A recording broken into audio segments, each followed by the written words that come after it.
Chapter 3 prospectus and allotment of securities. ठीक है जी, तो किसके बारे में पढ़ेंगे यहाँ पे? मेन तो सबसे मेन क्या है जी? प्रोस्पेक्टस। प्रोस्पेक्टस क्या है? एक डॉक्यूमेंट है।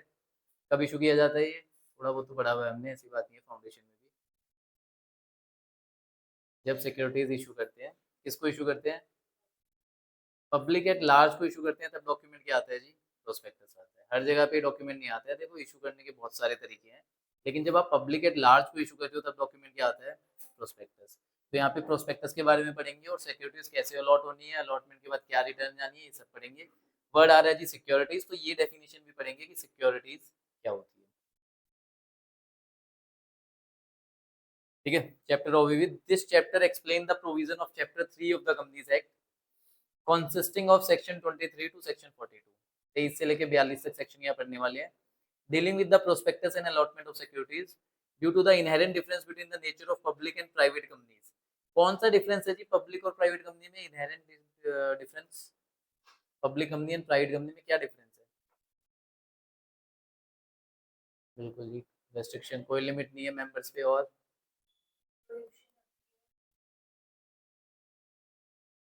इशू इशू करने की प्रोहिबिशन होती है प्राइवेट कंपनी में।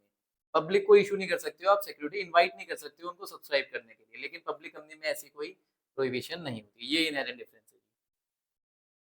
पार्ट 1 पब्लिक ऑफर सेक्शन 23 से लेके 41 तक, और पार्ट 2 है जी प्राइवेट प्लेसमेंट सेक्शन 42। ठीक है जी, तो यहाँ पे 23 से 42 तक सेक्शन पढ़ने हैं। 23 से 41 41 किससे रिलेट करते हैं? पब्लिक ऑफर तक। पब्लिक ऑफर तो मतलब पब्लिक कंपनी, और दूसरा सेक्शन 42 वो किससे रिलेट कर रहा है? प्राइवेट प्लेसमेंट मतलब प्राइवेट कंपनी। क्या पब्लिक कंपनी प्राइवेट प्लेसमेंट नहीं कर सकती है? कर सकती है। देखो, प्राइवेट प्लेसमेंट प्राइवेट कंपनी भी कर सकती है और पब्लिक कंपनी भी कर सकती है, लेकिन पब्लिक ऑफर प्राइवेट कंपनी नहीं कर सकती। The provision contained in Part 1 and Part 2 are supplemented by companies prospectus and allotment of securities rule 2014। Rule का क्या नाम है? prospectus and allotment of securities rule 2014। तो फॉर्म्स का क्या नाम होगा?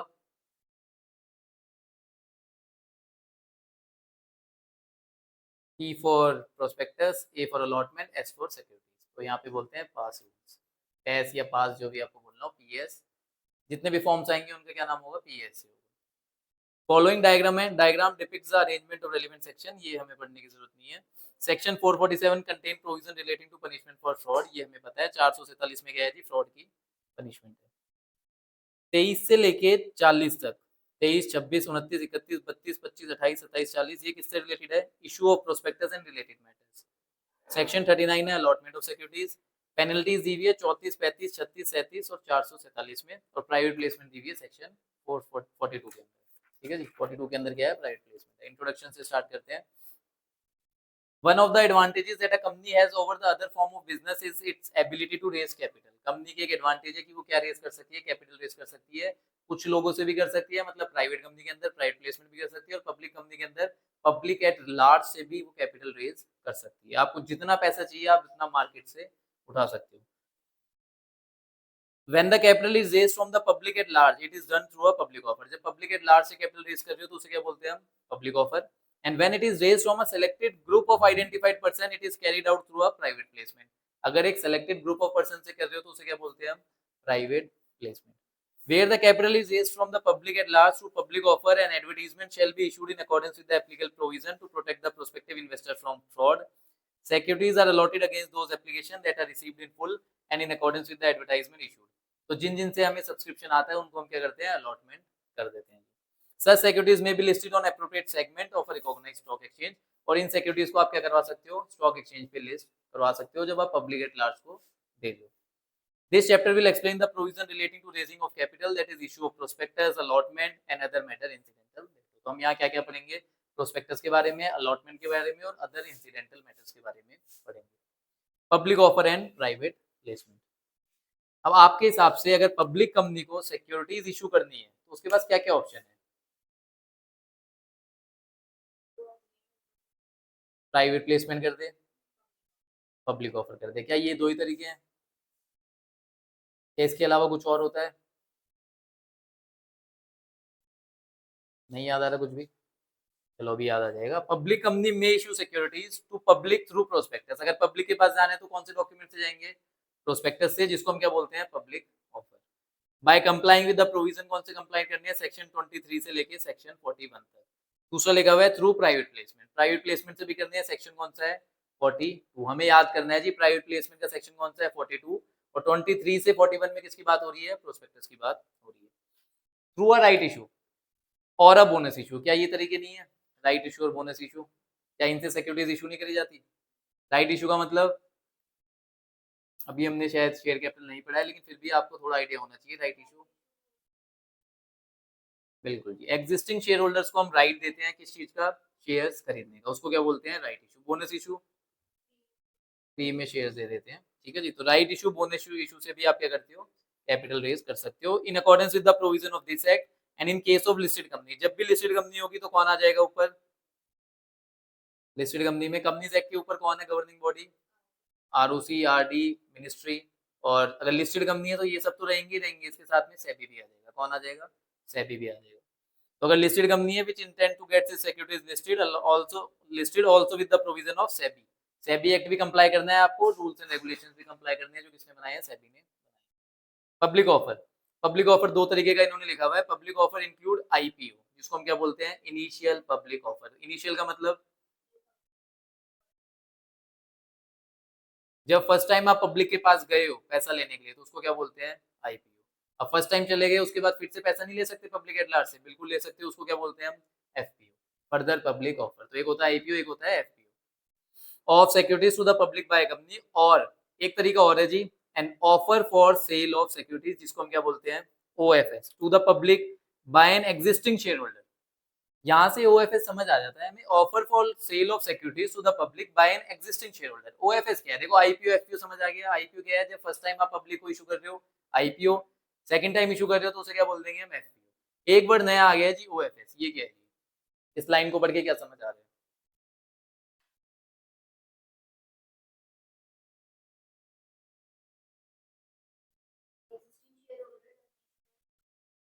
बिल्कुल। Offer for sale of securities क्या है, टू द पब्लिक, पब्लिक को शेयर्स मिल रहे हैं, लेकिन कहां से मिल रहे हैं, एग्जिस्टिंग शेयर होल्डर के शेयर्स बेच के पब्लिक को दिए जा रहे हैं, तो उसको हम क्या बोलते हैं, offer for sale of securities. IPO FPO में क्या होता होगा, नई कैपिटल रेज होती होगी। आईपीओ एफपीओ में क्या होता होगा, नई कैपिटल आती होगी, लेकिन ओएफएस में क्या होता है, कैपिटल चेंज होगी ही नहीं, एग्जिस्टिंग शेयर होल्डर के शेयर्स हम बेच देंगे। क्या कंपनी की कैपिटल बढ़ेगी घटेगी ओएफएस के अंदर, ना बढ़ेगी ना घटेगी। क्यों, जिन शेयर होल्डर्स के शेयर हैं तो कैपिटल तो ऑलरेडी है, उन्हीं को बेचा जा रहा है, तो खाली शेयर होल्डर चेंज हो जा रहे हैं, उनके शेयर किसके पास जा रहे हैं, पब्लिक एट लार्ज के पास जा रहे हैं। जब पब्लिक का नाम आ जाएगा तो डॉक्यूमेंट कौन सा आ जाएगा, प्रोस्पेक्टस। डॉक्यूमेंट कौन सा आ जाएगा, prospectus.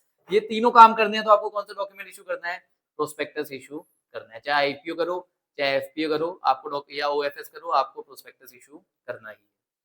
Students are advised to take note that FPO, also known as fellow on public offer, whereas OFS is sometimes called deemed public offer. हम FPO को और क्या बोल सकते हैं, फेलो ऑन पब्लिक ऑफर, और OFS को क्या बोलते हैं हम, deemed public offer. Deemed word का मतलब क्या होता है, मान लिया जाता है, तो OFS को क्या मान लिया जाएगा, पब्लिक ऑफर ही मान लिया जाएगा। तो डॉक्यूमेंट भी कौन सा यूज होगा, प्रोस्पेक्टस ही यूज।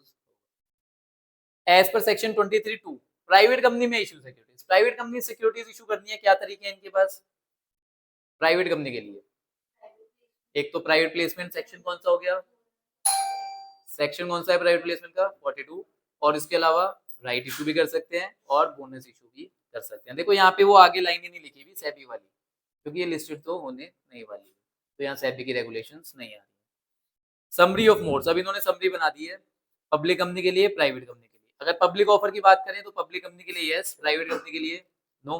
प्राइवेट प्लेसमेंट की बात करें तो पब्लिक कंपनी के लिए भी यस, और प्राइवेट कंपनी के लिए भी yes. Right issue, bonus issue public company भी कर सकती है और प्राइवेट कंपनी भी कर सकती है, दोनों में यस है। Compliance with SEBI rules and regulation, कौन कंप्लाई करेगा सेबी रूल्स एंड रेगुलेशंस की, ऑब्वियसली पब्लिक कंपनी ही करेगी, प्राइवेट कंपनी तो हो नहीं सकती है। तो पब्लिक कंपनी में लिखा हुआ है यस, प्राइवेट कंपनी में क्या लिखा हुआ है, नो लिखा हुआ है। अब यस के ऊपर भी स्टार बना हुआ है, स्टार का मतलब पब्लिक भी वही वाली जो क्या है, लिस्टेड है। क्लियर है जी। तो प्रोस्पेक्टस के सेक्शन, प्रोस्पेक्टस के सेक्शन 23 टू 41 और प्राइवेट प्लेसमेंट का 42, ये सेक्शंस आपको याद रखने हैं। पब्लिक कंपनी के पास क्या तरीके हैं कैपिटल रेज करने के, right issue, bonus issue, private placement and main public offer.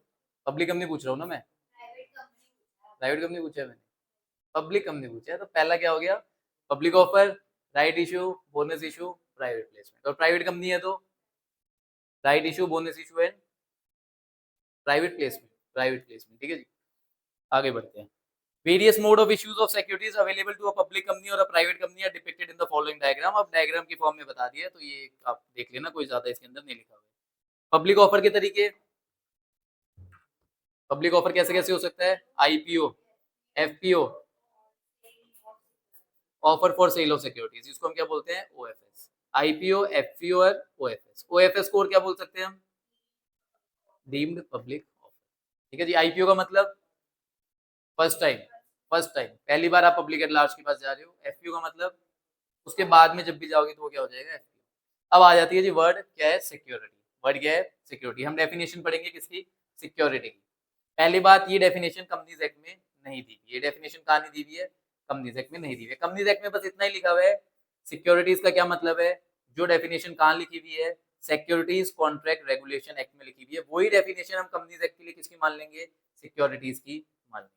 ठीक है जी। तो डेफिनेशन हमें कहाँ से पढ़नी पड़ेगी, सिक्योरिटीज कॉन्ट्रैक्ट रेगुलेशन एक्ट 1956 से पढ़नी पड़ेगी।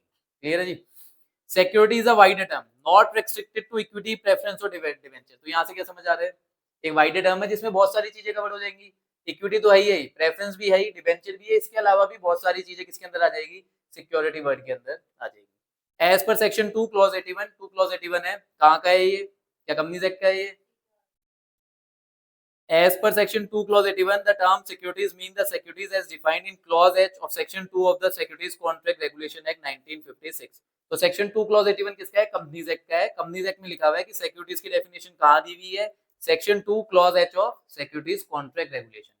तो कंपनीज एक्ट की डेफिनेशन अगर पढ़नी है तो कहाँ जाना पड़ेगा, सिक्योरिटीज कॉन्ट्रैक्ट रेगुलेशन एक्ट में जाना पड़ेगा। ठीक है जी। The definition given gives there under provides. अब जो डेफिनेशन कहाँ दी हुई है, सिक्योरिटीज कॉन्ट्रैक्ट रेगुलेशन एक्ट के अंदर दी हुई है। क्या डेफिनेशन दी हुई है, सिक्योरिटीज इंक्लूड। सबसे पहले वर्ड ही क्या आ गया, इंक्लूड। इंक्लूड का मतलब डेफिनेशन क्या है, इंक्लूसिव, मतलब ये ही नहीं है, इसके अलावा और भी बहुत सारी चीजें किसके अंदर आ सकती है, सिक्योरिटीज के अंदर आ सकती है। मतलब ये तो है ही है, इसके अलावा और भी चीजें सिक्योरिटीज बन सकते हैं। मतलब डेफिनेशन क्या है, इंक्लूसिव है, एग्जॉस्टिव नहीं है। अगर एग्जॉस्टिव बनानी होती तो वर्ड क्या यूज करते हैं, मीन्स। ठीक है जी, स्टार्ट करते हैं। पहला लिखा हुआ है शेयर्स। हमको पता है शेयर्स क्या होते हैं, shares, script, stocks, bonds, debenture, debenture stock और other marketable security of a like nature in और एनी इनकॉर्पोरेटेड कंपनी और other body corporate. Body corporate या कंपनी के अंदर कुछ भी हो, चाहे शेयर्स हो, चाहे स्क्रिप्ट हो, चाहे स्टॉक्स हो, चाहे बॉन्ड्स हो, डिबेंचर हो, डिबेंचर स्टॉक हो, या कोई भी मार्केटेबल सिक्योरिटी हो, उसको हम क्या मानेंगे जी, सिक्योरिटी वर्ड में कवर्ड है। अब सबसे पहले शेयर्स हमें पता है क्या होता है, क्या होता है जी शेयर्स, इक्विटी होता है जी कंपनी का। डेफिनेशन क्या है, share is a share in the capital of the company. Share capital का एक टुकड़ा जिसमें हमारा शेयर है, वही क्या है जी, शेयर। डिबेंचर हमें पता है क्या होता है, क्या होता है जी डिबेंचर, लोन को टुकड़ों में बांट दिया जाता है, स्मॉलेस्ट यूनिट को हम क्या बोलते हैं, डिबेंचर।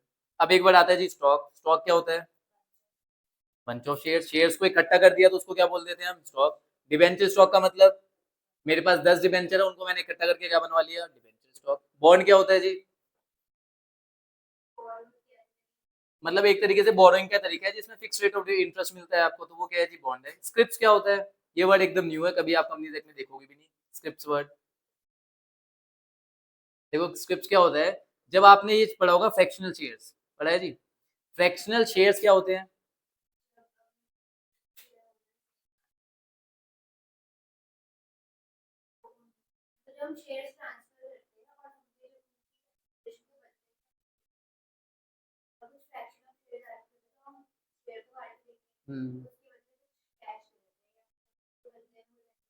देखो फ्रैक्शनल शेयर्स क्या होते हैं, जब भी शेयर्स को स्प्लिट करते हैं, मतलब टुकड़ों में डिवाइड करते हैं, बोनस इशू दे रहे हैं, कोई राइट इशू दे रहे हैं, तो शेयर्स के बदले में शेयर्स मिलने वाले होते हैं।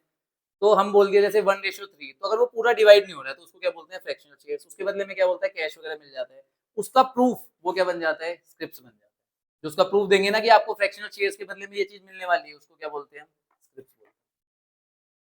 ठीक है जी, एक तरह से टेम्पररी प्रूफ होता है कि इसके बदले में आपको ये चीज मिलने वाली है। बैंक्स वगैरह में ज्यादा यूज होता है, फाइनेंशियल इंस्टीट्यूशन में ज्यादा यूज रहता है वर्ड। डिबेंचर, डिबेंचर स्टॉक ये हमने पढ़ लिया। आगे आता है जी डेरिवेटिव। कभी सुना है ये वर्ड डेरिवेटिव? क्या होता है जी? चेंज को बोलते हैं डेरिवेटिव। और कुछ? डेरिवेटिव को अगर हम तोड़ दें तो इसका मतलब क्या होता है? जो अपनी वैल्यू कहीं और से डिराइव कर रहा हो। जो अपनी वैल्यू कहाँ से डिराइव कर रहा हो? कहीं और से डिराइव कर रहा हो। जैसे अगर स्टॉक मार्केट में आपने वर्ड सुने हो ऑप्शंस, फ्यूचर्स। मैं आज खरीद रहा हूँ एक शेयर की वैल्यू, एक शेयर को खरीद रहा हूँ और मुझे लगता है कि फ्यूचर में ना इसका प्राइस बढ़ने वाला है, इसलिए मैंने उसकी कॉल खरीद ली। ये जब आप स्टॉक मार्केट में जाओगे, कभी ट्रेडिंग वगैरह करोगे तो आपको पता लगेगा ऑप्शंस एंड फ्यूचर्स होते हैं, उनको हम क्या बोलते हैं? डेरिवेटिव। वो ऑप्शन और फ्यूचर की खुद की कोई वैल्यू नहीं है। वो वैल्यू कहाँ से डिराइव हो रही है? जिस उसके पीछे जो शेयर्स है ना, उससे उसकी वैल्यू डिराइव हो रही है, तो उसको क्या बोलते हैं? डेरिवेटिव। डेरिवेटिव क्या होता है? जो अपनी वैल्यू कहीं और से डिराइव कर रहा है, उसकी खुद की वैल्यू नहीं है जी, वो कहीं और से वैल्यू डिराइव कर रहा है। यूनिट्स और any other instrument issued by an collective investment scheme, जिसको हम सीआईएस बोलते हैं, to the investor in such schemes. CIS, अब एक नया वर्ड आ गया है, कलेक्टिव इन्वेस्टमेंट स्कीम। ये क्या है जी? सेबी के कुछ रेगुलेशन आए हुए हैं सीआईएस के ऊपर। कुछ लोग क्या करते हैं? सीआईएस बनाते हैं, लोगों से पैसा लेते हैं। लोगों से क्या लेते हैं? पैसा लेते हैं। उस पैसे को इकट्ठा करते हैं और कलेक्टिवली कहीं इन्वेस्ट करते हैं। इसको क्या बोलते हैं? Collective investment scheme. उससे उनको क्या मिलता है? रिटर्न मिलता है। तो सीआईएस की यूनिट्स भी क्या है? सिक्योरिटीज है। आपने एक वर्ड सुना होगा, म्यूचुअल फंड। सुना है जी म्यूचुअल फंड? सुना है ना? म्यूचुअल फंड में क्या होता है? आप पैसे देते हो, आपके पैसों का क्या होता है? वो फर्दर इन्वेस्ट करते हैं। जब वो फर्दर इन्वेस्ट करते हैं, उसके बदले में आपको क्या वो शेयर्स दे देते हैं? आपको यूनिट्स दे देते हैं। क्या दे देते हैं? यूनिट्स दे देते हैं। आपको शेयर्स नहीं मिलते, आपको यूनिट्स मिलते हैं। किसके यूनिट्स? म्यूचुअल फंड के यूनिट्स मिलते हैं। और उस म्यूचुअल फंड में क्या है? अलग अलग जगह इन्वेस्टमेंट्स करी हुई है। तो म्यूचुअल फंड भी क्या है? एक टाइप ऑफ सिक्योरिटी ही है, लेकिन वो other other than collective investment schemes है। कलेक्टिव इन्वेस्टमेंट स्कीम अलग है और म्यूचुअल फंड अलग है। म्यूचुअल फंड के लिए अलग रेगुलेशन है और सीआईएस के लिए अलग रेगुलेशन है। तो अगर आपको डी पॉइंट देखोगे तो आपको म्यूचुअल फंड भी दिख जाएगा। यूनिट्स और any other such instrument issue to the investor under any mutual fund scheme. एक पॉइंट मैंने बीच में छोड़ दिया, जो कौन सा है? Security receipt as defined in clause ZG of section 2 of the SARFAESI Act, securitization and reconstruction of financial assets and enforcement of security interest act 2002, इसको बोलते हैं जी SARFAESI Act। अभी हमारा इंसॉल्वेंसी के लिए कौन सा एक्ट चल रहा है करंट में? Insolvency and bankruptcy code 2016, IBC चल रहा है। कौन सा चल रहा है जी? आईबीसी। आईबीसी से पहले क्या था? सारफेसी। उससे पहले क्या था? डीआरटी। ऐसा नहीं है सारफेसी पूरी तरीके से खत्म हो गया है, कुछ प्रोविजंस अभी भी चल रहे हैं। तो ये सारफेसी एक्ट की बात कर रहे हैं। सारफेसी एक्ट में सिक्योरिटी रिसिप्ट इशू करी जाती है। क्या इशू करी जाती है? Security receipt. अब ये होती क्या है? देखो, सारफेसी एक्ट आपके हिसाब से होगा किस चीज के लिए? जैसे मैंने आपको बताया इंसॉल्वेंसी। किसके लिए होगा? इंसॉल्वेंसी। कोई कंपनी इंसॉल्वेंट हो गई है, क्या इंसॉल्वेंट हो गई है कंपनी, तो उससे उसके असेट्स ले लिए जाएंगे और उससे क्या करी जाएगी? रिकवरी करी जाएगी। कोशिश करेगा उसको रिवाइव करने की। सारफेसी एक्ट में यही किया जाता है, असेट्स कंट्रोल कर लेते हैं और उनकी रिकवरी करी जाती है। जो ये असेट्स है इनको बोलते हैं फाइनेंशियल असेट, जिससे रिकवरी करनी है ना। अब जो फाइनेंशियल असेट्स है ना, उसके बदले में लोगों को क्या इशू करी जा रही है? सिक्योरिटी रिसिप्ट इशू करी जा रही है। मतलब आप इन्वेस्ट कर सकते हो किसके अंदर? सारफेसी एक्ट के अंदर। जो जो क्या बन गए हैं? फाइनेंशियल असेट्स बन गए हैं। जिन्होंने लोन रीपे नहीं करा है, वो सारफेसी एक्ट में कवर है। उनके बदले में सिक्योरिटी रिसिप्ट आपको दी जा रही है। अगर रिकवरी बढ़िया हो गई तो आपकी रिसिप्ट की वैल्यू बढ़ जाएगी। अगर रिकवरी कम हुई तो आपकी रिसिप्ट की वैल्यू कम हो जाएगी। तो ये सिक्योरिटी रिसिप्ट भी क्या है? एक तरह की सिक्योरिटी है एससीआरए एक्ट के हिसाब से।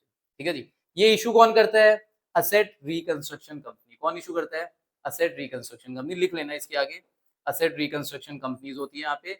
वो क्या इशू करती है? सिक्योरिटी रिसिप्ट इशू करती है। अब आप सारफेसी एक्ट नहीं पढ़ने वाले हो, सीआईएस नहीं पढ़ने वाले हो, म्यूचुअल फंड नहीं पढ़ने वाले हो, लेकिन थोड़ा थोड़ा आइडिया हर चीज का होना चाहिए। आप ये डेफिनेशन देखोगे तो इतनी डिटेल में कोई नहीं बताएगा, आपको लर्न करने के लिए बोला जाएगा, लेकिन जस्ट कि आपको एक आइडिया रहे कि क्या आप पढ़ रहे हो, इसलिए आपको इतना बताया जा रहा है। यूनिट्स और any other such instrument issued by mutual fund. अगर म्यूचुअल फंड कोई यूनिट इशू कर रहा है तो वो भी किसमें कवर्ड है? सिक्योरिटी में कवर्ड है। For the removal of doubt, it is hereby declared that securities shall not include any unit linked insurance policy। Underline कर लो जी। कोई भी यूनिट अगर किससे लिंक्ड है? इंश्योरेंस पॉलिसी लिंक्ड है, वो सिक्योरिटी के अंदर कवर्ड नहीं है। by whatever name called which provide a combined benefit risk on life of the person and investment by such person। अगर आपकी लाइफ के बदले में आप जब एलआईसी करवाते हो, लाइफ इंश्योरेंस करवाते हो, वहां पे क्या होता है? आप कुछ प्रीमियम पे करते हो? नहीं, कुछ नहीं जोड़ा। नहीं, ये इंश्योरेंस स्क्रिप्ट की बात कर रहा है। इंश्योरेंस पॉलिसी या इंश्योरेंस स्क्रिप्ट की बात कर रहा है। हाँ, वो शेयर्स वाला। स्क्रिप्ट्स बाकी कवर्ड है, कौन सी कवर्ड नहीं है? इंश्योरेंस वाली कवर्ड नहीं है। इंश्योरेंस में क्या होता है, आपको इंश्योरेंस पॉलिसी जब आप लेते हो लाइफ इंश्योरेंस के अंदर, आप प्रीमियम पे करोगे, उसके बदले में आपको रिटर्न मिलेगा कब? जब आप मर जाओगे। वो सिक्योरिटी के अंदर कवर्ड नहीं है। क्या वहां से कुछ रिटर्न मिल रहा है? नहीं मिल रहा है। सिक्योरिटी जितनी भी हुई है उनके अंदर क्या हो रहा है, आपको कोई ना कोई रिटर्न मिल रहा है, नहीं मिल रहा है? आप किस पर्पज से कर रहे हो? आप इन्वेस्टमेंट कर रहे हो जिसपे आपको कुछ रिटर्न मिलेगा, लेकिन इंश्योरेंस पॉलिसी वाली स्क्रिप्ट यहाँ पे कवर्ड नहीं होंगी। एनी सर्टिफिकेट और instrument by whatever name called issued to an investor by an issuer being a special purpose distinct entity, इसको अंडरलाइन कर लो, स्पेशल पर्पस एंटिटी। अगर कोई स्पेशल पर्पस एंटिटी कोई सर्टिफिकेट या कोई इंस्ट्रूमेंट इशू कर रही है, किसके बदले में? विच पोजेस एनी डेट और receivable including mortgage debt assign to such entity and acknowledging beneficial interest of such investor in such debt और रिसीवेबल। ये जो आपको सर्टिफिकेट मिल रहा है या इंस्ट्रूमेंट मिल रहा है, आपने किस चीज में इन्वेस्ट किया है? आपने किसी डेट या रिसीवेबल में इन्वेस्ट किया है। क्या किसी डेट या रिसीवेबल में कैसे इन्वेस्ट करोगे? मैं आपको इंस्ट्रूमेंट दे रहा हूँ किस चीज का, कि आपको रिटर्न मिलेगा इस पे, लेकिन आपकी जो इन्वेस्टमेंट है वो किसके ऊपर है? किसी और की उधारी के ऊपर। किसी ने उधारी ले रखी है, अगर वो टाइम पे रीपे कर देगा तो आपको बढ़िया रिटर्न मिल जाएगा, अगर नहीं करेगा तो आपको रिटर्न बेकार मिलेगा। उसने प्रॉपर्टी गिरवी रखवा दी है, मॉर्गेज डेट, उसने अपने डेट पे क्या कर रखी है? प्रॉपर्टी गिरवी रखवा रखी है। अगर वहां से रिकवरी बढ़िया हो गई तो आपको रिटर्न हाई मिलेगा, अगर नहीं हुई तो रिटर्न कम मिलेगा। तो अगर ऐसा कोई सर्टिफिकेट या इंस्ट्रूमेंट इशू किया जा रहा है, किसके द्वारा किया जा रहा है? स्पेशल पर्पस एंटिटी के द्वारा किया जा रहा है, तो वो भी सिक्योरिटी डेफिनेशन में कवर्ड है। गवर्नमेंट सिक्योरिटीज भी क्या है? सिक्योरिटीज है। Such other instrument declared by the CG to be securities. कौन डिक्लेयर कर सकता है? सीजी किसी को भी सिक्योरिटी बता सकता है। एंड लास्ट वन, राइट और इंटरेस्ट इन सिक्योरिटी। अगर सिक्योरिटी के बदले में कोई राइट मिल रहा है, राइट इशू कवर्ड हो जाएगा यहाँ? क्या बोनस इशू कवर्ड हो जाएगा यहाँ? बिल्कुल कवर्ड हो जा रहा है। उन सिक्योरिटीज के बदले में कोई भी राइट या इंटरेस्ट मिल रहा है तो वो भी किसमें कवर्ड है? सिक्योरिटी में ही कवर्ड है। अब एक बार रिपीट करेंगे, सिक्योरिटी डेफिनेशन में क्या क्या कवर्ड है। सबसे पहले ऊपर देखते हैं, बिना नीचे देखे। शेयर्स आ जाते हैं, स्टॉक्स आ जाता है, स्क्रिप्ट्स आ जाता है, डिबेंचर आ जाता है, डिबेंचर स्टॉक आ जाता है, और कोई भी मार्केटेबल सिक्योरिटी। अगला पॉइंट, बीच बीच में से भी बता सकते हो आप, जरूरी नहीं है कि आपको सीक्वेंस में चलना हो। म्यूचुअल फंड, कोई भी यूनिट म्यूचुअल फंड की क्या है जी? सिक्योरिटी है। और म्यूचुअल फंड जैसा एक और था, वो क्या था? सीआईएस। क्या था? CIS, collective investment scheme. उसमें भी क्या है कि सारा पैसा इकट्ठा करके इन्वेस्ट किया जा रहा है, उसके बदले में आपको यूनिट्स दी जा रही है। और इसके अलावा सीजी कुछ नई सिक्योरिटीज ऐड कर सकती है, और कोई भी राइट और इंटरेस्ट, वो भी किसी भी सिक्योरिटी के, वो भी क्या है? सिक्योरिटी है। और डेरिवेटिव भी आ सकते हैं, डेरिवेटिव भी क्या है? सिक्योरिटी है। और बोलने वाले थे, अच्छा जी, और नीचे देखे बिना, इतनी देर में तो पूरी डेफिनेशन पढ़ लेते हैं। हाँ जी, सारफेसी एक्ट के अंदर क्या इशू करी गई हो? सिक्योरिटी रिसिप्ट इशू करी गई। और इशू कौन करता है सारफेसी एक्ट के अंदर? Asset reconstruction company. कौन इशू करता है? Asset reconstruction company. और इसके अलावा कुछ कौन कवर्ड नहीं होगा? इंश्योरेंस पॉलिसीज, यस, स्क्रिप्ट्स, वो कवर्ड नहीं होंगी। और इसके अलावा कुछ और था? सीआईएस हो गया, collective investment scheme. Government securities covered होगी ना, गवर्नमेंट सिक्योरिटीज। और एक और था, कोई भी स्पेशल पर्पस एंटिटी। कौन सी एंटिटी? Special purpose entity. आपको कोई सर्टिफिकेट या इंस्ट्रूमेंट दे रही है जिसमें आपको राइट मिल रहा है, किस चीज का राइट मिल रहा है? किसी डेट या रिसीवेबल या मॉर्गेज डेट, उसके ऊपर अगर आपको कोई राइट मिल रहा है, उसके हिसाब से आपकी वैल्यू डिटरमाइन होगी, तो वो भी क्या है जी? सिक्योरिटी। ये ऐसी चीजें रियल लाइफ में होती है, ठीक है जी। To bring ease of doing business for corporate, subsection 3 and section 4 to section 23 of the act inserted White Companies Amendment Act 2020। दो नए सबसेक्शन डाले गए हैं, कौन कौन से? 3 and 4। कौन से सेक्शन के अंदर? 23 के अंदर। Prior to amendment of 2020, Indian companies can assess the overseas equity market only through depository receipt, that is ADR or GDR, or by listing their debt securities such as foreign currency convertible bonds, masala bonds, etc. on foreign markets। ये नए नए terms आ गए आपके लिए एकदम ही, आपने आज से पहले कभी भी नहीं सुने होंगे, पर ये तो सुना होगा जी, एडीआर क्या होता है, जीडीआर क्या होता है। हाँ जी, सबसेक्शन 3 और सबसेक्शन 4 आने से पहले आपको अगर फॉरेन मार्केट में जाना है, ओवरसीज इक्विटी मार्केट में जाना है, तो आपके पास दो ही ऑप्शन थे, क्या? ADR, GDR. क्या होता है जी एडीआर, जीडीआर? फटाफट फुल फॉर्म बता देंगे बच्चे। American depository receipt and global depository receipt.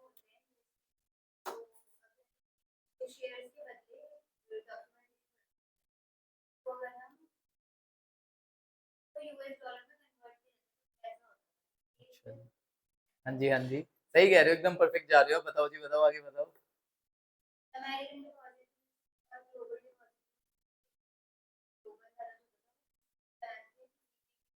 किसी भी कंट्री, ग्लोबल का मतलब कहीं पे भी, अमेरिकन में ओनली अमेरिका के अंदर। लेकिन होती क्या है वो ज्यादा इंपॉर्टेंट है।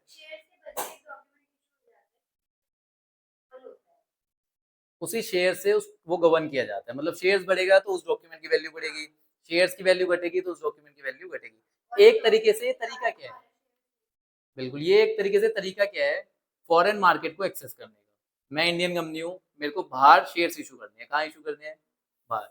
तो जब तक ये सबसेक्शन 3 और 4 नहीं आया था ना, मैं डायरेक्ट अपने शेयर्स बाहर लिस्ट नहीं करवा सकता। जब तक सबसेक्शन 3 और 4 नहीं आया था, मैं डायरेक्ट शेयर्स लिस्ट नहीं करवा सकता था। मुझे क्या रूट लेना पड़ता था, डिपॉजिटरी रिसिप्ट का रूट लेना पड़ता था। डिपॉजिटरी वर्ड आपको पता है क्या होती है? हाँ, कौन कौन सी डिपॉजिटरी इंडिया के अंदर? एनएसडीएल और सीडीएसएल, दो डिपॉजिटरी है, कौन कौन सी? एनएसडीएल और सीडीएसएल। अब ये वर्ड्स याद कर लो, डिपॉजिटरी आपको पता होनी चाहिए कौन कौन सी, एनएसडीएल और सीडीएसएल। स्टॉक एक्सचेंज कौन कौन से? कौन कौन से? NSC and BSc. दो स्टॉक एक्सचेंज है, एनएससी बीएससी, और दो डिपॉजिटरी है, एनएसडीएल एंड सीडीएसएल। अब यहाँ पे कौन सी डिपॉजिटरी की बात हो रही है? इंडियन डिपॉजिटरी की बात यहाँ पे नहीं हो रही है। कौन सी डिपॉजिटरी की बात हो रही है? बाहर वाली डिपॉजिटरी, जो इंडिया के बाहर है। अगर एडीआर है तो अमेरिका की डिपॉजिटरी, और जीडीआर है तो ग्लोबली कोई भी डिपॉजिटरी। इंडियन कंपनीज क्या इशू करेगी? शेयर्स इशू करेगी। क्या इशू करेगी? शेयर्स। क्या डायरेक्ट बाहर वाले शेयर होल्डर्स को दे सकती है? नहीं दे सकती है, जब तक सबसेक्शन 3 और 4 नहीं आया था। तो वो क्या देती थी? इंडियन कंपनीज अपने शेयर्स किसको देती थी? डिपॉजिटरी को देती थी। कौन सी डिपॉजिटरी को? नहीं, इंडियन डिपॉजिटरी को नहीं देती थी, बाहर वाली डिपॉजिटरीज को देती थी। किसको देती थी? बाहर वाली डिपॉजिटरी को। ये एक इंडियन कंपनी है, इसको क्या इशू करने हैं? शेयर्स इशू करने हैं। तो डायरेक्ट फॉरेन शेयर होल्डर्स के पास ये नहीं जा सकते थे, ये किसके पास जाते थे? डिपॉजिटरी। ये डिपॉजिटरी कहाँ की है? बाहर की डिपॉजिटरी। तो इंडियन कंपनी के शेयर्स किसके पास गए? डिपॉजिटरी के पास। और ये डिपॉजिटरी वहां के शेयर होल्डर्स को क्या इशू करेगी? फॉरेनर्स को क्या इशू करेंगे? Depository receipt. क्या इशू करेगी? Depository receipt. अब इन डिपॉजिटरी रिसिप्ट की वैल्यू कहां से डिराइव होगी? इन्हीं शेयर से होंगी। अगर शेयर्स की वैल्यू बढ़ी तो डीआर की वैल्यू बढ़ रही है। अगर ये अमेरिका के अंदर है तो इनको क्या बोल देंगे? एडीआर। अगर ये अमेरिका के अलावा कहीं है तो इनको क्या बोल देंगे? जीडीआर। लेकिन अब क्या आ गया है? सबसेक्शन 3 और 4 आ गया है, तो अब डायरेक्ट एक्सेस कर सकते हो। क्या फर्क था? वो इंडियन डिपॉजिटरी रिसिप्ट है, वो एक अलग कॉन्सेप्ट है। ठीक है, तो अभी के लिए अगर इंडियन कंपनीज को बाहर जाना होता था तो पहले कैसे जाती थी वो? डिपॉजिटरी के पास जाती थी, और वो बाहर वाली रही है। कौन सी डिपॉजिटरी है? फॉरेन डिपॉजिटरी है, इंडियन डिपॉजिटरी। ठीक है।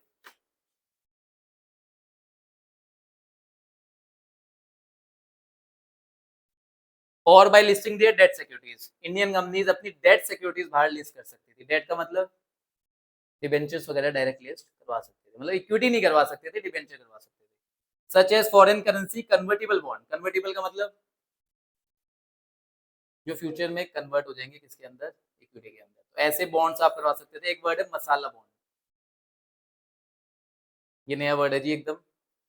ये एक्चुअली ऐसा है कि लिस्ट कहाँ होगा? डे है एक तरीके का डेट सिक्योरिटी, क्योंकि बॉन्ड लिखा हुआ है, बॉन्ड में क्या मिलता है? फिक्स रेट ऑफ इंटरेस्ट मिलता है तो ये डिवेंचर की फॉर्म में मिलेगा किसको? बाहर के लोगों को। लेकिन इसमें सारी पेमेंट्स ना इंडियन करेंसी में होगी। सारी पेमेंट किस में होगी? इंडियन करेंसी में होगी। मतलब आपको अगर इंटरेस्ट मिल रहा है तो किस में मिलेगा? रुपीज में मिलेगा, डॉलर्स में नहीं मिलेगा। तो जो करेंसी का रिस्क है, करेंसी ऊपर नीचे होती रहती है, ये रिस्क कौन बियर करेगा? वही बंदा बियर करेगा जिसने मसाला बॉन्ड खरीदा। हाँ, ऐसे नाम से जी। अब क्या करें, ऐसे नाम दिया हुआ है masala bond. Since more and more businesses are going global, capital raise from across the border is cost effective. Hence, Section 23(3) is inserted to open ways of overseas direct listing for notified class of public companies by allowing them to issue notified securities for the purpose of listing on permitted stock exchange in permissible foreign jurisdiction or such other jurisdiction as may be prescribed। तो Section 23 subsection 3 insert किया गया, और उसके अंदर क्या allow कर दिया? Overseas direct listing. आप अपने शेयर्स डायरेक्ट कहाँ लिस्ट करवा सकते हो? बाहर लिस्ट करवा सकते हो। ये रूट फॉलो करने की जरूरत नहीं है। लेकिन कौन करवाएगा? Notified public company. सारी पब्लिक कंपनी नहीं, जिनको नोटिफाई किया गया वो ही करवाएगी। कौन सी सिक्योरिटीज? वो भी कौन सी? नोटिफाइड, जो परमिटेड है वही सिक्योरिटीज आप लिस्ट कराओगे। और कहाँ पे कराओगे? फॉरेन के अंदर। और वो भी फॉरेन भी कौन से? परमिसिबल फॉरेन जुरिस्डिक्शन, जिनको अलाउ किया गया। ठीक है जी। How overseas direct listing is different from ADR and GDR. अब आप बता दो जी कैसे डिफरेंट है डायरेक्ट लिस्टिंग? किससे डिफरेंट? एडीआर जीडीआर से। क्या डिफरेंस है या नहीं डायरेक्ट लिस्टिंग के अंदर? बिल्कुल है। कोई डिपॉजिटरी का रोल बीच में नहीं है। डायरेक्ट आप कहाँ जाओगे? स्टॉक एक्सचेंज पे, और अपने क्या लिस्ट करवा दोगे? सिक्योरिटीज लिस्ट करवा दोगे, शेयर्स लिस्ट करवा दोगे। In the direct listing a domestic company, domestic company मतलब Indian company, Indian company can enlist itself with the stock exchanges of other country. Indian company direct कहाँ list करवा सकती है अपनी सिक्योरिटीज को? स्टॉक एक्सचेंजेस जो इंडिया के बाहर है, other countries, without an intermediary. Intermediary कौन है? ये डिपॉजिट, इसकी जरूरत अब नहीं है। Unlike ADR, GDR, the Indian company can directly offer their share in foreign market instead of giving them to a foreign depository. जब ADR, GDR है तो किसको दे रहे हैं हम शेयर्स? फॉरेन डिपॉजिटरी को दे रहे हैं, वो देने की जरूरत नहीं है। Direct listing exclude intermediaries, decrease overall transaction cost and increase transparency. क्या इससे ट्रांसपेरेंसी बढ़ेगी नहीं बढ़ेगी? क्या कॉस्ट घटेगी या नहीं घटेगी? कौन सी कॉस्ट घट जाएगी? ये डिपॉजिटरी वाली कॉस्ट घट जाएगी। ट्रांसपेरेंसी कैसे बढ़ेगी? कॉम्प्लेक्सिटी नहीं है ना। देखो यहाँ पे क्या है, इस शेयर से इनकी वैल्यू निकल रही है, तो भाई ट्रांसपेरेंसी कम है ना, बीच में दो ट्रांजेक्शन हो रही है।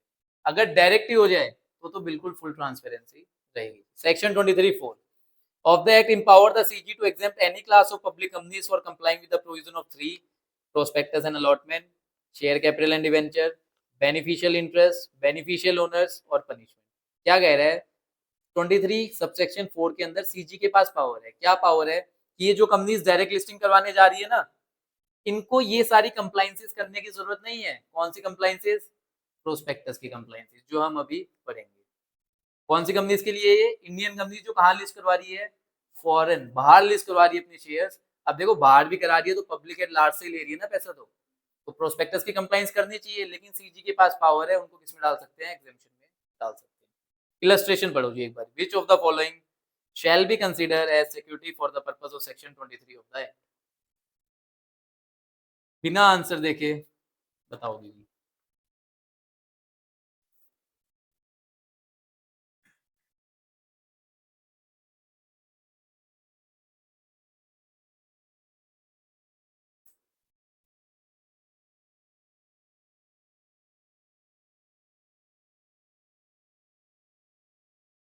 बिना सिक्योरिटी की डेफिनेशन पढ़े बताओगे?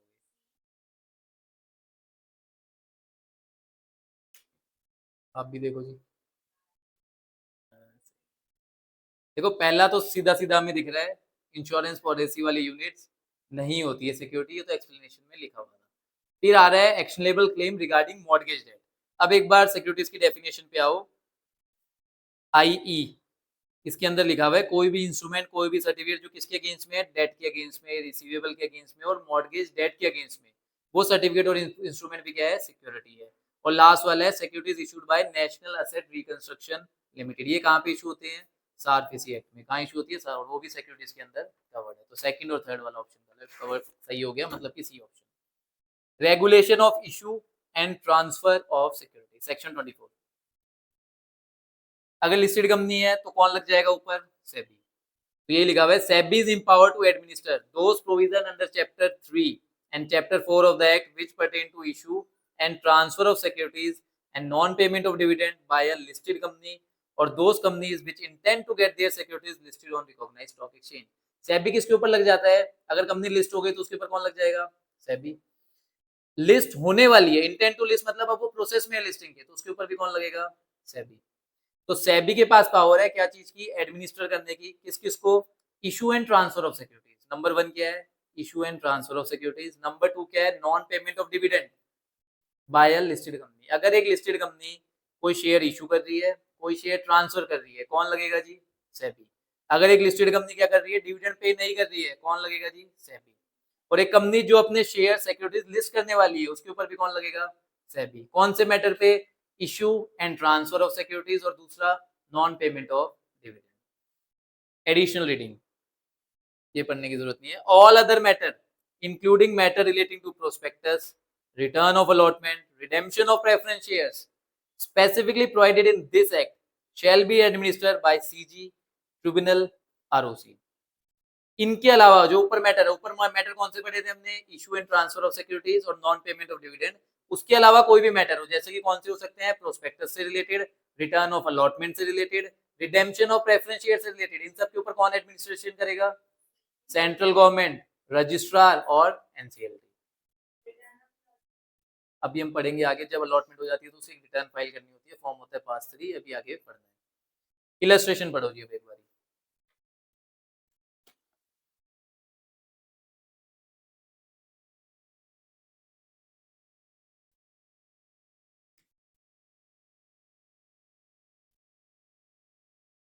क्या सही है गलत है? रिडेम्पशन ऑफ प्रेफरेंस शेयर कौन देखेगा, सीजी, एनसीएलटी और रजिस्ट्रार। ठीक है जी। प्रोस्पेक्टस, अब आ गया जी वर्ड प्रोस्पेक्टस। प्रोस्पेक्टस क्या होता है, definition. As per the definition given in section 2 clause 70 of the act, prospectus means का मतलब डेफिनेशन एक्सक्लूसिव है, एनी डॉक्यूमेंट डिस्क्राइब्ड और इशूड एज अ प्रोस्पेक्टस। क्या मतलब हुआ, प्रोस्पेक्टस क्या है जी, कोई भी डॉक्यूमेंट जिसको डिस्क्राइब किया गया हो या इशू किया गया हो किसकी तरह, प्रोस्पेक्टस। मतलब अगर आप पब्लिक ऑफर में गए हो, अगर आपने कोई भी डॉक्यूमेंट दिया है तो उस डॉक्यूमेंट को क्या मानेंगे जी, प्रोस्पेक्टस। एंड इंक्लूड्स, अब डेफिनेशन क्या हो रही है, इंक्लूसिव। रेड हेरिंग प्रोस्पेक्टस, अभी हमें पढ़ना है ये क्या होता है। शेल्फ प्रोस्पेक्टस, ये भी हमें पढ़ना है क्या होता है। और एनी नोटिस, सर्कुलर, एडवर्टीजमेंट और other document inviting offer from the public, अगर आप कोई भी डॉक्यूमेंट, कोई भी नोटिस, कोई भी सर्कुलर दे रहे हो जिसमें आप क्या कर रहे हो, पब्लिक से सब्सक्रिप्शन मंगवा रहे हो, तो उसको क्या मान लेंगे जी, प्रोस्पेक्टस मान लेंगे। तो प्रोस्पेक्टस के अंदर रेड हेरिंग प्रोस्पेक्टस भी आ रहा है, शेल्फ प्रोस्पेक्टस भी आ रहा है, या कोई भी डॉक्यूमेंट, कोई भी नोटिस जिससे आप क्या कर रहे हो, पब्लिक एट लार्ज से इनवाइट कर रहे हो उनको सब्सक्राइब करने के लिए, तो वो नोटिस या वो डॉक्यूमेंट क्या है, प्रोस्पेक्टस। ठीक है जी। तो प्रोस्पेक्टस क्या है, red herring prospectus, shelf prospectus, अभी नाम याद रख लेना, रेड हेरिंग, शेल्फ। अभी ये क्या होते हैं, अभी आगे पढ़ने हैं। उसके बाद में कोई भी नोटिस, कोई भी सर्कुलर, कोई भी एडवर्टीजमेंट, कोई भी डॉक्यूमेंट जिससे आपने किसको इन्वाइट किया है, पब्लिक को इन्वाइट किया है, किसके लिए, सब्सक्रिप्शन या सिक्योरिटीज खरीदने के लिए, तो वो डॉक्यूमेंट क्या है, प्रोस्पेक्टस है। The definition of prospectus has to limbs, means part and include part. दो टुकड़े हैं जी इसके, एक मींस वाला है, एक इंक्लूड्स वाला है।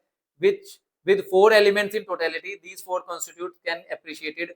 दो डायग्राम प्रेजेंटेड, एक डायग्राम दिया हुआ है जी, बढ़िया डायग्राम है। प्रोस्पेक्टस, मींस एंड इंक्लूड्स अलग अलग लिख दिया है। मींस के अंदर क्या आ गया, कोई भी डॉक्यूमेंट जिसको क्या डिस्क्राइब किया गया है, प्रोस्पेक्टस, उसको क्या मान लेंगे, प्रोस्पेक्टस। इंक्लूड्स में क्या आ जाएगा, shelf prospectus, red herring prospectus, या कोई भी नोटिस, कोई भी सर्कुलर, कोई भी एडवर्टाइजमेंट, कोई भी डॉक्यूमेंट जिससे क्या किया गया है, इनवाइट किया है किसको, पब्लिक को। किसको इनवाइट किया है, पब्लिक को। क्या करने के लिए, परचेज करने के लिए या सब्सक्राइब करने के लिए कंपनी की सिक्योरिटीज को, उसको क्या बोल देंगे हम, prospectus. Out of 4 constituents of prospectus definition, first 3 are quite clear, but the fourth one, that is document inviting offer from the public, considered as a deemed prospectus or prospectus by implication। देखो पहले वाले जो है वो तो समझ आ रहे हैं, पहले में क्या है, कंपनी ने खुद बोल दिया कि ये क्या है, प्रोस्पेक्टस है, डिस्क्राइब कर दिया ना उसे, क्या डिस्क्राइब कर दिया, प्रोस्पेक्टस, तो उसे आप क्या मानोगे, प्रोस्पेक्टस। दूसरे वाला क्या कह रहा है, शेल प्रोस्पेक्टस, शेल प्रोस्पेक्ट की डेफिनेशन वो भी बता दिया, शेल प्रोस्पेक्टस है। तीसरा क्या है, रेड हेरिंग प्रोस्पेक्टस, ये भी बता दिया। लेकिन चौथे वाला थोड़ा सा ओपन एंडेड है कि हम किसी को भी प्रोस्पेक्टस मान लेंगे जिससे क्या कर रहे हो आप, पब्लिक एट लार्ज को इनवाइट कर रहे हो। ठीक है जी, तो उसको हम क्या बोल सकते हैं, डीम्ड प्रोस्पेक्टस भी बोल सकते हैं। Need to be decoded further that too in context to section 25 and landmark judicial pronouncement elaborated later. तो ये जो डीम्ड प्रोस्पेक्टस है ना, फोर्थ वाला, बिल्कुल बिल्कुल इंक्लूड होगा। जो हमने ऊपर पढ़ा था, offer for securities, offer of sale of securities, OFS, वो इसके अंदर डीम्ड प्रोस्पेक्टस में इंक्लूड हो जाएगा। सेक्शन 25 भी किसके ऊपर आ गया है, डीम्ड प्रोस्पेक्टस के ऊपर आ गया। Document containing offer of securities for sale, क्या आ गया जी यहाँ पे, ओएफएस आ गया। ओएफएस का मतलब जब एग्जिस्टिंग शेयर होल्डर्स अपने शेयर्स बेच रहे हैं, किसको, पब्लिक एट लार्ज को, उसको क्या बोलेंगे जी, offer for sale of securities, और वो क्या बन जाएगा, डीम्ड प्रोस्पेक्टस बन जाएगा, पब्लिक ऑफर बन जाएगा। वहां पे सारी प्रोस्पेक्टस की कंप्लाइंसेस करनी पड़ेगी। एक तरीके से आपको लग नहीं रहा कंपनी प्रोस्पेक्टस की कंप्लायंसेस बचाने के लिए क्या कर रही है, वो काम कर रही है। कैसे? किसी को सिक्योरिटीज दी, किस पर्पज से दी कि आप इनको होल्ड करके रखो, ऐसा लग रहा है ये क्या है, प्राइवेट प्लेसमेंट है। बाद में क्या करेंगे, आपकी सिक्योरिटीज किसको बेच देंगे, पब्लिक एट लार्ज को बेच देंगे। इसी बात को लॉ मेकर ने समझ के कौन सा सेक्शन डाल दिया, सेक्शन 25 डीम्ड प्रोस्पेक्टस।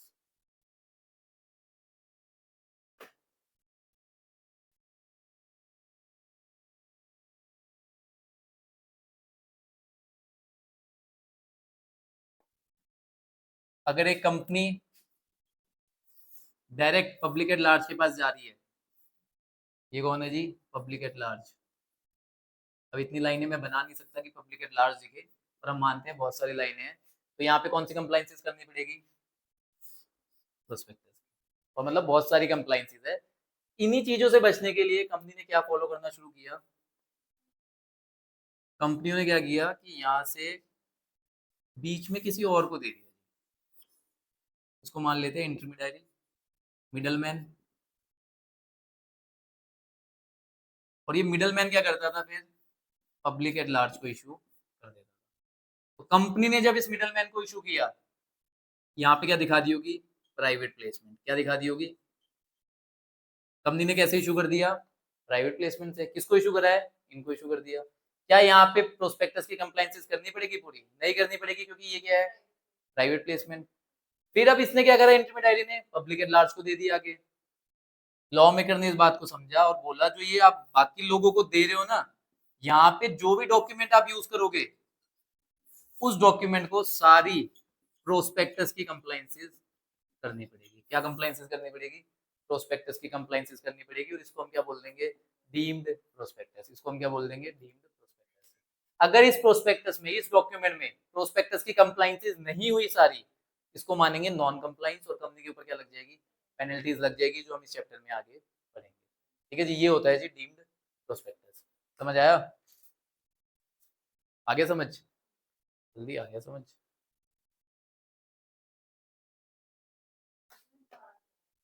अभी अभी देखना आगे आगे चीजें जैसे जैसे आएंगी। ये थोड़ा ना मुश्किल सेक्शन है, मतलब इजी सेक्शन में नहीं है। सेक्शन 25 डीम्ड प्रोस्पेक्टस समझना और समझाना बहुत ज्यादा मुश्किल है। लॉ की जो लैंग्वेज लिखी हुई है बहुत अच्छी लिखी हुई है, तो ढंग से पढ़ेंगे, याद करते हुए चलेंगे। Subsection 1, provide where a company allots और agree to allot any of its securities with a view that these securities being offered for sale to the public. Company ने क्या किया है, अलॉट किया है, ये agrees to allot. Agrees to allot का मतलब अलॉट करेंगे एनी ऑफ इट सिक्योरिटीज, कोई भी सिक्योरिटीज। सिक्योरिटीज की डेफिनेशन हम पढ़ चुके हैं। विद अ व्यू, किस व्यू के साथ, किस इंटेंशन के साथ, कि ये सिक्योरिटीज या तो ऑल का मतलब सारी की सारी, या इनमें से कोई पार्ट, कुछ टुकड़ा, किसको इशू ऑफर किया जाएगा बाद में, पब्लिक एट लार्ज को। किसको इशू किया जाएगा, पब्लिक एट लार्ज को, for sale to the public. Any document by which the offer is made. कौन से ऑफर की बात कर रहा है ये, जो सेकंड वाला है, ये वाला है, जो जिसमें इंटरमीडियरी से किसके पास जा रहा है, पब्लिक एट लार्ज के पास जा रहा है। इस डॉक्यूमेंट को क्या मान लेंगे, डीम्ड प्रोस्पेक्टस मान लेंगे। कंपनी ने इस इंटेंशन के साथ इशू करे हैं, किस इंटेंशन के साथ, कि ये शेयर्स बाद में सेल करे जाएंगे। किसको सेल करे जाएंगे, पब्लिक को।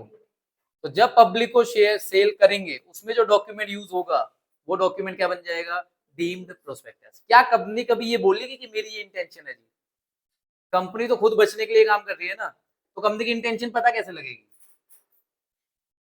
हाँ जी, क्वेश्चन ये आता है कि भाई कंपनी ने आप तीनों को शेयर इशू कर दिए, आप तीनों किसको जा रहे हो, पब्लिक एट लार्ज के पास जा रहे हो, तो ये इंटेंशन पता कैसे लगेगी, मैंने तो आपको दिए ना एज अ प्राइवेट प्लेसमेंट। अब आप बाद में आगे करोगे, तो ये इंटेंशन को जानने का तरीका क्या है, इसी बात को समझ के क्या डाल दिया गया, सबसेक्शन 2 डाला गया। खुशबू ने तुरंत आगे पढ़ लिया। चलो जी एक बार देखते हैं। All the enactments and rules of law containing provision relating to prospectus. जितने भी लॉ है, जितने भी रूल्स है, किसके रिगार्डिंग, प्रोस्पेक्टस के रिगार्डिंग।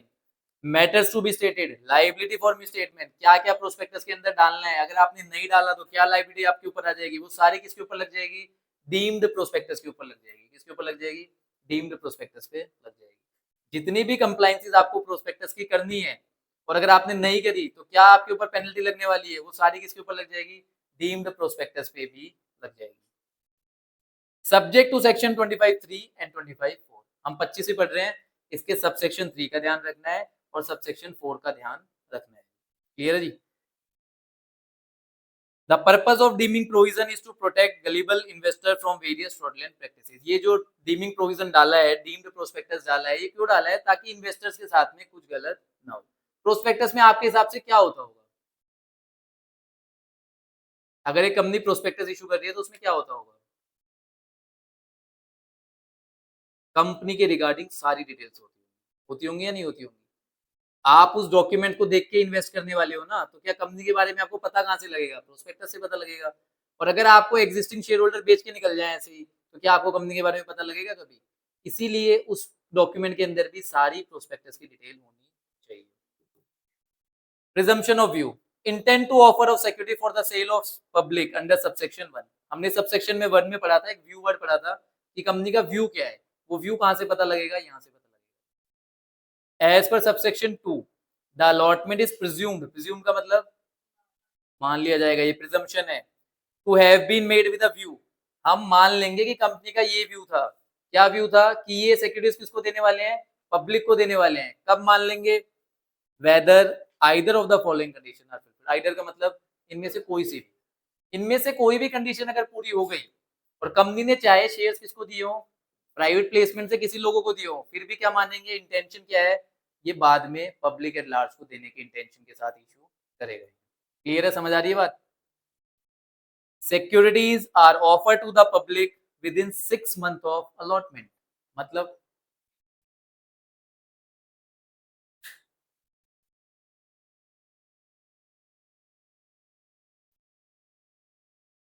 जिस दिन अलॉट हुई है, ऑफर हुई है पब्लिक को, जिस दिन अलॉट हुई है। अलॉट किसको हुई है? ये सिक्योरिटीज से अलॉट हुई किसको थी रियल में?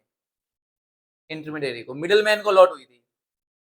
जिस दिन अलॉट हुई है उसके 6 महीने के अंदर अंदर ये सिक्योरिटीज किसको इशू कर दी गई है? पब्लिक एट लार्ज को। भाई इतने कम टाइम में आपने सिक्योरिटीज किसको दे दी? पब्लिक एट लार्ज को दे दी। मतलब आपका इंटेंशन क्या था? आपका इंटेंट यही था कि आप ये पब्लिक को देना चाहते हो। तो ये डॉक्यूमेंट क्या बन गया? डीम्ड प्रोस्पेक्टस बन गया। दूसरी बात, और where the full consideration has not been received by the company at the date of offer to the public. मतलब हाँ जी, हाँ देखो, पहला दूसरा पॉइंट क्या कह रहा है? इंटरमीडिएरी ने ना अभी पूरी पेमेंट नहीं करी है इन शेयर्स की, फुल पेमेंट नहीं आई है, नॉट रिसीव। कंपनी ने किसको अलॉट करे? इनको अलॉट करे। इन्होंने अभी पूरे पैसे भी नहीं दिए हैं कंपनी को। इससे पहले ये शेयर्स कहाँ चले गए? पब्लिक एट लार्ज के पास चले गए। क्या समझ आ रहा है यहाँ से? कि भाई जितने शेयर्स इशू करे हैं ना, इनके पास इतने पैसे भी नहीं है। इनके पास इतने पैसे भी नहीं है। पहले से इंटेंशन क्या है? ये यहाँ से किसको बेचेंगे? पब्लिक को बेचेंगे। पैसा आएगा फिर किसको देंगे? कंपनी को देंगे। इसलिए इस व्यू को हम क्या मान लेंगे कि यहाँ पे इंटेंशन क्या थी कंपनी की? डायरेक्ट पब्लिक को देने की इंटेंशन थी। और इस डॉक्यूमेंट को क्या मान लेंगे हम? Deemed prospectus. पहली कंडीशन क्या थी? अगर कंपनी ने इनको अलॉट करे, इंटरमीडिएरी को, जिस दिन अलॉट करा है वहां से 6 महीने के अंदर ये कहाँ पे चले गए? पब्लिक को बेचने चले गए। क्या माना जाएगा? ये क्या है? Deemed prospectus. कंपनी की इंटेंशन ही क्या थी? कि भाई डायरेक्ट ना देके बीच में ये बंदे को लेके आ जाओ ताकि हम प्रोस्पेक्टस की कंप्लायंस से बच जाए। और दूसरी क्या है? जिस दिन अलॉटमेंट हुई है और जब ये ऑफर करने जा रहे हैं, अभी तक पूरी पेमेंट भी नहीं आई है, ये शेयर्स अभी फुल्ली पेड भी नहीं हुए हैं। उससे पहले ये शेयर्स कहाँ जाने लग गए? पब्लिक एट लार्ज को जाने लग गए। इसको भी हम क्या मान लेंगे? Deemed prospectus. और इस डॉक्यूमेंट में सारी कंप्लायंसेस होनी चाहिए, कौन सी वाली? प्रोस्पेक्टस की। जो प्रोस्पेक्टस की सारी कंप्लायंसेस है वो सारी डीम्ड प्रोस्पेक्टस में भी होनी चाहिए। हाँ हाँ,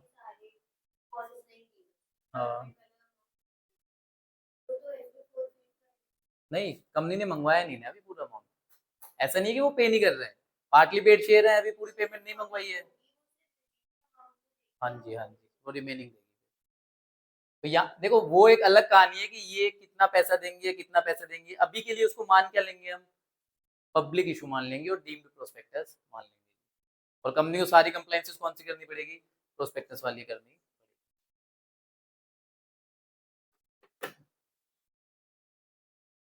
It means in case if any of the two condition met, then the issuing document shall deemed to be a prospectus under subsection.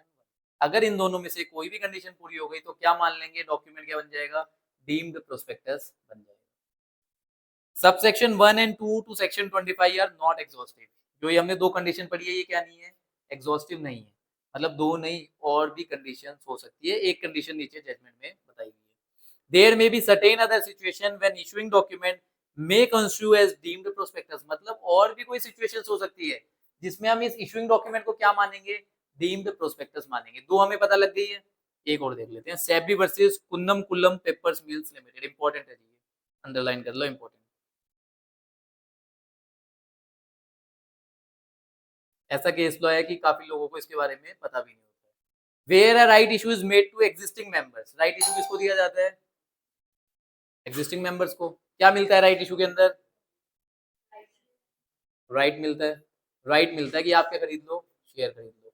यहाँ पे एक राइट और मिलता है, क्या राइट मिलता है, रिनंसिएशन का। क्या राइट मिलता है जी, रिनंसिएशन। क्या होता है रिनंसिएशन का, शेयर्स रिनाउंस कर सकते हो, आप अपना राइट रिनाउंस कर सकते हो। अभी होता क्या है, मतलब अपना राइट रिनाउंस कर सकते हो, राइट ट्रांसफर कर सकते हो। मैं एक एग्जिस्टिंग शेयर होल्डर हूँ, मुझे क्या मिला है कंपनी से, राइट इशू का राइट मिला है। अब मैं चाहूँ तो अपना राइट किसी और को भी दे सकता हूँ कि मेरी जगह तू शेयर्स खरीद ले। ठीक है जी, ऐसा राइट इशू में होता है जी। क्या मिलता है, राइट ऑफ रिनंसिएशन मिलता है। अब आगे बढ़ते हैं। Where a right issue is made to existing member with a right to renounce. कौन सा राइट मिला है, राइट टू रिनाउंस मिला हुआ है इन फेवर ऑफ अदर्स। आप अपना राइट किसी और को भी दे सकते हो। मेरे को राइट इशू का राइट मिला, आप मैंने किसको दे दिया, आपको दे दिया कि आप शेयर खरीद लो। ऐसा काम हो सकता है। If the number of such other exceed 50, अगर वो नंबर किसका, जो राइट ट्रांसफर किया है अदर्स को, वो 50 से ज्यादा हो गया, it also become a deemed prospectus. ये भी क्या बन जाएगा, डीम्ड प्रोस्पेक्टस। कंपनी क्या करने गई थी, राइट इशू। कंपनी क्या करने गई थी, राइट इशू। क्या राइट इशू पब्लिक ऑफर है, नहीं है जी। क्या वहां प्रोस्पेक्टस आएगा, नहीं आएगा। मान लो कंपनी ने 200 लोगों को राइट दिया, अपने उनके शेयर होल्डर कितने हैं, 200। हम एक एग्जांपल ले रहे हैं, 200 शेयर होल्डर को राइट दिया। क्या राइट दिया, राइट इशू का। उनमें से 200 ने अपना राइट रिनाउंस कर दिया। आगे रिनाउंस कर दिया मतलब बाहर के लोगों को बोला कि आप खरीद लो जी हमारी जगह। 50 लोगों या उनसे ज्यादा, सच अदर एक्सीड 50, अगर 50 से ज्यादा बाहर के लोग आ गए राइट इशू में, उसको हम क्या मान लेंगे, डीम्ड प्रोस्पेक्टस। और ये क्या बन जाएगा, पब्लिक इशू। तो तीन केस हो गए। कौन कौन से, पहला क्या पढ़ा था हमने, जिस दिन हमने मिडलमैन को लॉट किया है उसके 6 महीने के अंदर वो पब्लिक एट लार्ज पे चले गए, तो वो डॉक्यूमेंट क्या बन गया, डीम्ड प्रोस्पेक्टस। दूसरी बात, पूरे पैसे आए नहीं है, उससे पहले कहाँ चले गए, पब्लिक एट लार्ज पे चले गए, डीम्ड प्रोस्पेक्टस। और तीसरी बात, कंपनी राइट इशू लेके आई है और राइट इशू के अंदर बाहर वाले लोग कितने आ गए, 50 से ज्यादा। किसकी वजह से, रिनंसिएशन की वजह से। वो राइट इशू क्या बन जाएगा, पब्लिक ऑफर और प्रोस्पेक्टस की सारी कंप्लायंसेस करनी पड़ेगी, डीम्ड प्रोस्पेक्टस।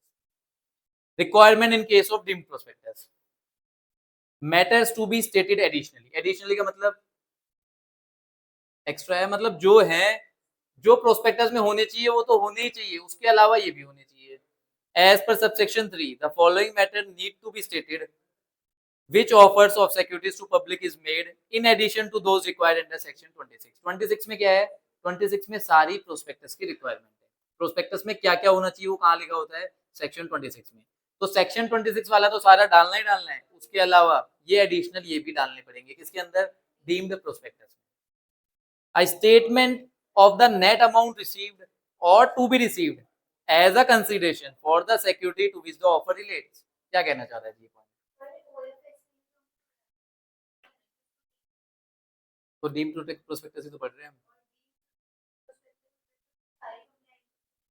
प्रोस्पेक्टस की सारी कंप्लायंसेस पूरी करनी पड़ेगी, साथ में ये भी करनी पड़ेगी। कौन सी वाली, देखो या तो कंपनी खुद ही बोल देगी कि मेरा व्यू क्या है, एग्जिस्टिंग को दे रहा हूँ, एग्जिस्टिंग पब्लिक के पास जाएगी, तो माना जाएगा कि वो डीम प्रोस्पेक्टस है, ये ऑफर फॉर सेल है।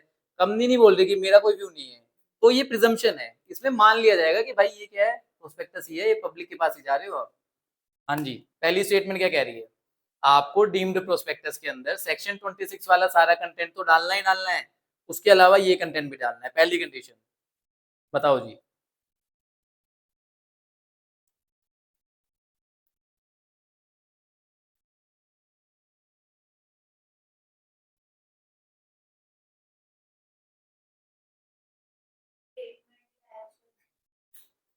स्टेटमेंट अटैच करनी है, किस चीज की स्टेटमेंट, किससे? पब्लिक से, इंटरमीडिएट से। किससे बात कर रहा है ये? क्या कह रहा है? देखो अगर खाली प्रोस्पेक्टस होगा, खाली प्रोस्पेक्टस का मतलब डीम प्रोस्पेक्टस की बात ना करूं, तो कंपनी डायरेक्ट किसको इशू करेगी? पब्लिक एट लार्ज को। ठीक है, वहां पे ये सब नहीं डालना है। ये कहाँ डालना है? कंपनी ने किसको इशू करा है? इनको इशू करा है। ये किसको इशू कर रहे हैं? पब्लिक एट लार्ज को इशू कर रहे हैं। तो पब्लिक एट लार्ज को है ना, ये बात पता होनी चाहिए। कौन सी बात? कि इनके बीच में कितना अमाउंट इन्वॉल्व है शेयर का, कितना अमाउंट नेट अमाउंट आ गया है और कितना आना बाकी है, ताकि शेयर होल्डर को, ये पब्लिक एट लार्ज को ये तो पता लगे। क्या पता लगे? इनके बीच में जो ट्रांजेक्शन हुई है वो कितने अमाउंट की हुई है, उसी हिसाब से हम आगे वाले शेयर्स खरीदेंगे। तो पहले ये स्टेटमेंट आपको डालनी है कि कितना अमाउंट रिसीव हो चुका है इनके बीच में और कितना रिसीव होना भी बाकी है। कहाँ डालनी है? इस डॉक्यूमेंट में डालनी है। ये डॉक्यूमेंट क्या है? Deemed prospectus. इसमें एक स्टेटमेंट होनी चाहिए। क्या स्टेटमेंट? कि इनके बीच में कितना अमाउंट रिसीव हो चुका है और कितना होना बाकी है। अगली बात थी, the time and place at which the underlying contract for allotment में बी इंस्पेक्टेड। कौन सा कॉन्ट्रैक्ट? आपको टाइम एंड प्लेस बताना है जहां पे कॉन्ट्रैक्ट को इंस्पेक्ट कर सकते हैं ये पब्लिक एट लार्ज। कौन सा कॉन्ट्रैक्ट? इनके बीच में कॉन्ट्रैक्ट होगा ना सेल का, जो प्राइवेट प्लेसमेंट से शेयर्स गए हैं इनके पास, इनका जो कॉन्ट्रैक्ट है, ये कॉन्ट्रैक्ट ये लोग कब इंस्पेक्ट कर सकते हैं, किस टाइम पे और किस प्लेस पे, ये डीम्ड प्रोस्पेक्टस के अंदर लिखा होना चाहिए। ठीक है जी। लास्ट बात, देखो ये सी नहीं है, जो ए बी सी में लिखा हुआ है ना, एक अलग से पॉइंट है। The person making the offer were named in the prospectus as director of the company. अब ऑफर दे कौन रहा है? देखो कंपनी ने किसको दे दिए? इनको दे दिए। ये पब्लिक एट लार्ज पे जा रहे हैं, तो जो ये ऑफर दे रहे हैं ना, इनको एज अ डायरेक्टर ट्रीट कर लेंगे, इनको एज अ डायरेक्टर ट्रीट कर लेंगे। और नॉन कंप्लाइंस होगी तो ये भी लाइबल होंगे। सेक्शन 26 में जब हम पढ़ेंगे नॉन कंप्लाइंस होती है, तो वहां पे वर्ड यूज हुआ है एनी पर्सन। जो भी पर्सन गलत कर रहा है वो लाइबल है, तो ये भी एनी पर्सन के अंदर कवर्ड हो जाएगा, क्योंकि पेनल्टी लगवानी है ना इनके ऊपर। Signing of deem prospectus. अब डीम प्रोस्पेक्टस को साइन कौन करेगा? ये बुक से ना पढ़ के हम सेक्शन से पढ़ेंगे, क्योंकि थोड़ा सा एडिशन है इसके अंदर।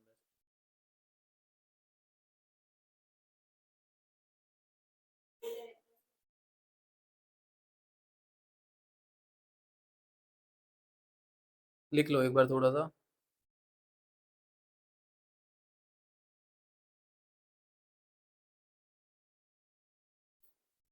Where a person making offer, लिख लो ये।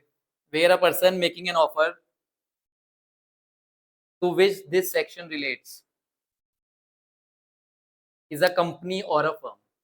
मतलब जो ये ऑफर दे रहा है, मतलब ये मिडलमैन, ये क्या हो सकता है? कंपनी भी हो सकती है, फर्म भी हो सकती है। ठीक है जी। अगर ये कोई कंपनी और फर्म है, it shall be sufficient if the document referred in subsection 1। मतलब डीम प्रोस्पेक्टस को साइन कौन करेगा? On behalf of the company और अ फर्म बाय 2 डायरेक्टर्स और by not less than 1/2 of the partners. अगर ये मिडलमैन फर्म है तो 1/2 ऑफ पार्टनर साइन करेंगे।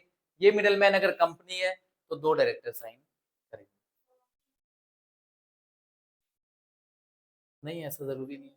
फर्म शेयर होल्ड नहीं करेगी तो एलएलपी आएगा। तो ये कौन साइन करेगा? अगर कंपनी है तो कौन साइन करेगा? 2 डायरेक्टर। अगर ये फर्म है तो कौन साइन करेगा? More than 1/2, half of partner sign करेंगे। ठीक है जी। इलस्ट्रेशन पढ़ो एक बार।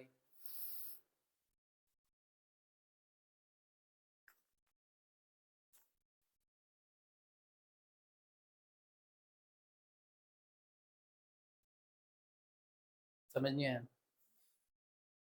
नहीं आया आपको? The matter specified under subsection 25(3), अभी जैसे हमने मैटर पढ़े 25(3) वाले, need to be stated in substitution of matter stated under subsection 26। 26 में क्या है? प्रोस्पेक्टस के सारे मैटर। और 25(3) में क्या है?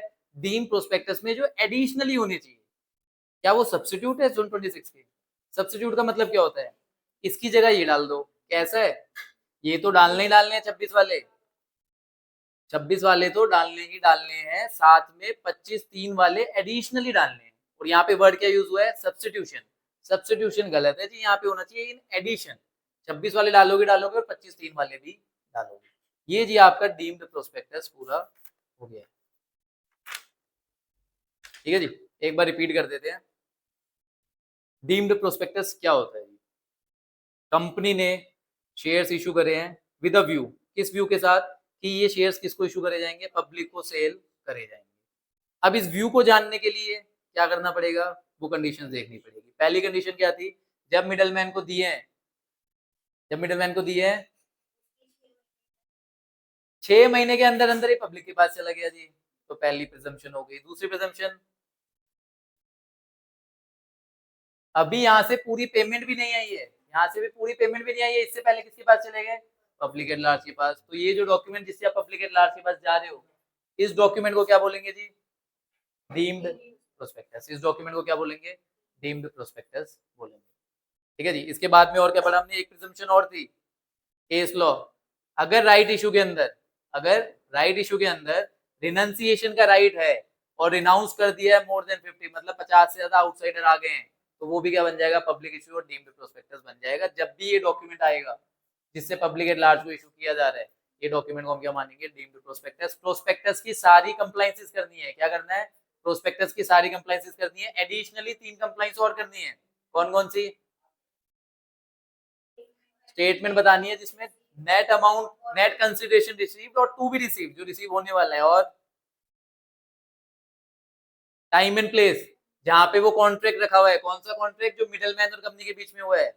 और तीसरा बात, जो बंदे साइन, जो बंदे ऑफर दे रहे हैं उनको हम क्या मान लेंगे? एज अ डायरेक्टर ही करेंगे। ठीक है जी। अगर फर्म है मिडलमैन या कंपनी है, कंपनी है तो 2 डायरेक्टर साइन कर देंगे, फर्म है तो हाफ पार्टनर्स साइन कर देंगे।